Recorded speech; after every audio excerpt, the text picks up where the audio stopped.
Greetings, everybody. This is Russell Longcore coming to you once again with Flash Editorials for May 5th, 2012. Flash Editorials is brought to you by www.dumpdc.com. DumpDC.com is the world leader in secessionist thought. We show the world that the only logical solution for individual rights and property values is secession. We're secessionists. I think I said that right. The only solution for individual rights and individual liberty. Here it is. Individual liberty and property rights. Now, what you'll see tonight is raw audio and raw video.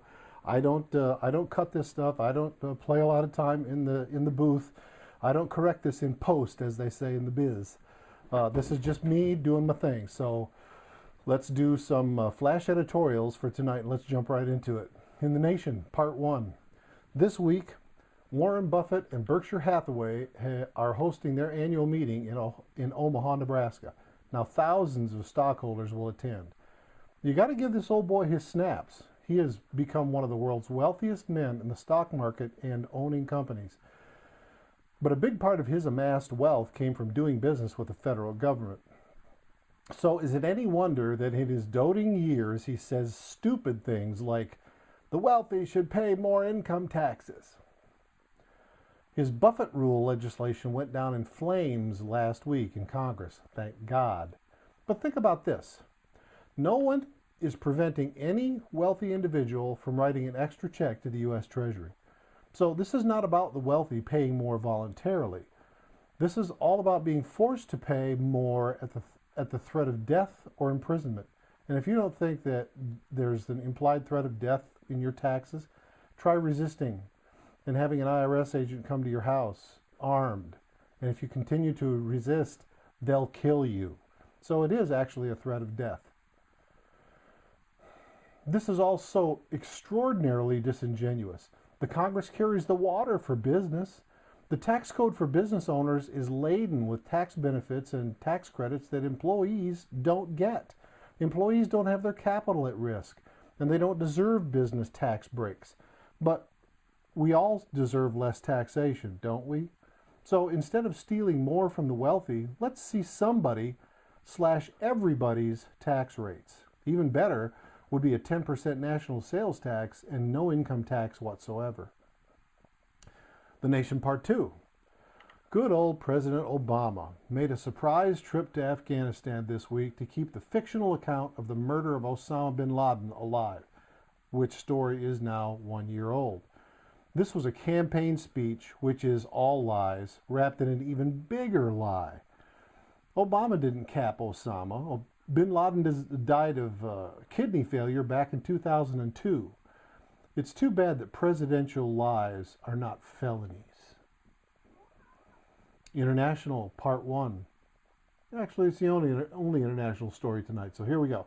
In the wake of the nuclear meltdown in Japan, the Japanese government has closed all of its nuclear plants for the first time in 40 years, actually.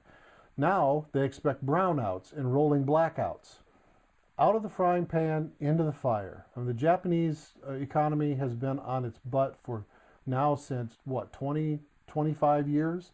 And it's not really recovering because it was just like we are, folks. And we're going to go through the same thing they went through as far as their economy goes. But listen, hey, Japan, listen to this. Ever heard of the molten salt reactor using thorium as a fuel? It's totally safe. There's no radioactive waste. And the technology is 60 years old. Ever heard of that? Well, China has. Stay tuned. China is rolling out the thorium reactor, and we'll see what they do with it. In business, at a Sotheby's auction on Wednesday, one of the 4 original versions of Edvard Munch's painting, The Scream, you know the one, white face, mouth gaping open, eyes wide, looks like this, except it's all white and blue in the background, kind of weird. That sold for $119,922,500. It's a new record for art. No other painting ever has ever gone for as much as that. I think the previous record was 106 million. So this blew it out of the water. But it appears that the winning bidder, whoever that may have been, may have had way more money than common sense. My opinion. Now, in tonight's commercial message, here are the most important questions I could ask you tonight. And I'll ask you one question, first of all, in different ways. Are you living the dream? I mean, are you living the dream? Are you living the dream? Are you living the dream? Do you spend as much time with the people that you love as you want to? Are you living in the home of your dreams? Is that home of your dreams located geographically in the dream place that you'd want to live if you were living your dreams? Do you drive the car of your dreams? Does your wife drive the car or your husband drive the car of their dreams? Do you have a dream of helping others in some sort of a charitable function and that dream continues unfulfilled to this day? And let's talk about where we all spend a big chunk of our time, at work. Are you working at the job of your dreams? Are you making the kind of money that you always dreamed of making? Were you able to answer yes to any of these questions? Well, most of the people that I know are not living the dream, whatever that means, whatever that phrase is to them. I can't tell you what your dream is, but if you couldn't answer yes, here's another question. How are you planning on making your dreams come true? There's a racing analogy that works really well right here.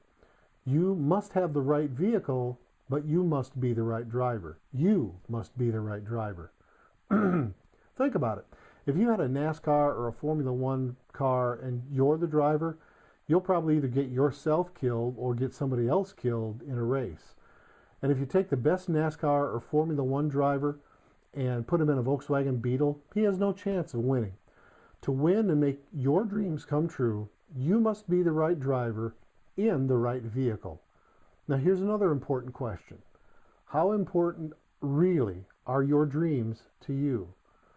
Do you have a burning desire to make your dreams come true, or do you just enjoy fantasizing about what it would be like to live the dream? You know, the people that I've met that are the people that fantasize about what it would be like, they're the ones that are buying lottery tickets, and that's their only chance, that's their only shot. They're not following their dreams, they're not building their own dreams. Most of the people that I spend time with are in the first category, however. They're the people that are working hard to make their dreams come true.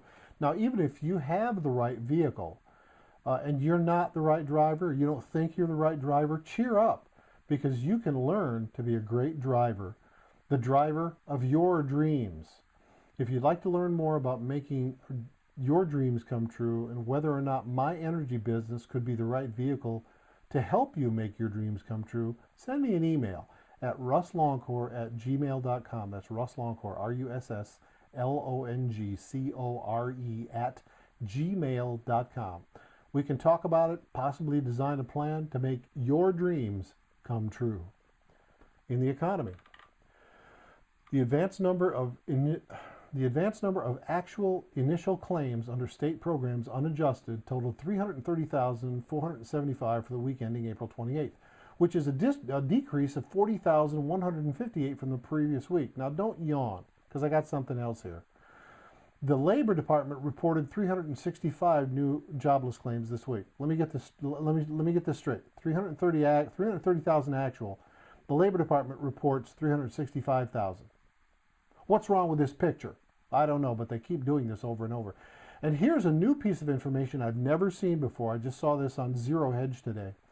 The St. Louis Federal Reserve released a Bureau of Labor Statistics chart and a report about Americans in a category that they give a title to, quote, not in the labor force. Their report showed, now get this folks, this is staggering. This is unbelievable. I had a hard time with it. Get this. Their report showed 88,419,000 Americans that have functionally dropped out of the labor force altogether.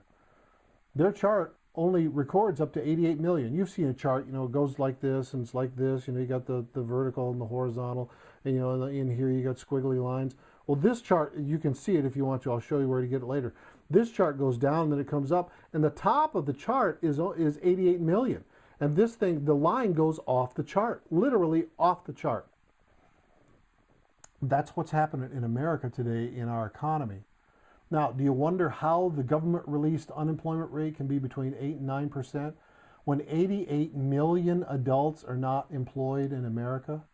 Folks, there are only about 315 million people living in America, and 25% of them are below 18. Do the math. That means the real unemployment rate is about 25%. That statistic makes the Great Depression of the 30s look pale by comparison. Now, if you want to see that chart that I mentioned, just scroll down into the text a little bit, find this economy heading, and there's a link there to watch the chart, or to look at that chart. In sports, former NFL All-Pro linebacker for the Chargers, Junior Seau, died this week of a self-inflicted gunshot wound. Now, curiously, Seau is the 8th player from the 1994 Chargers championship team to die. They lost in the Super Bowl that year, but they went to the championship. But the 8th player, isn't that weird? 8 people on one team, and there's not that many people on that team, but there are 8 people dead. Not all from suicide, but there's 8 people dead. We will all learn more about Seau's life in the coming days as this story unfolds, but there's something real bad about the head trauma that's happening in the league all the time. A lot of old football players are ending up with dementia and other ailments from old football injuries. But, you know, this is the most violent sport in America. And if you think back, there weren't too many Roman gladiators that enjoyed a soft retirement either. In the entertainment field, finally, the movie The Avengers opens this weekend, and many are predicting that it's going to be the biggest box office first weekend in history, even bigger than the biggest Harry Potter opening weekend. Go see Nick Fury and his team of the Iron Man, the Hulk, Captain America, Thor, the Black Widow, and Hawkeye whip on some bad guy butt. Now, this thing is written and directed by Joss Whedon, the one who did Buffy the Vampire Slayer, and the best science fiction ever, Firefly.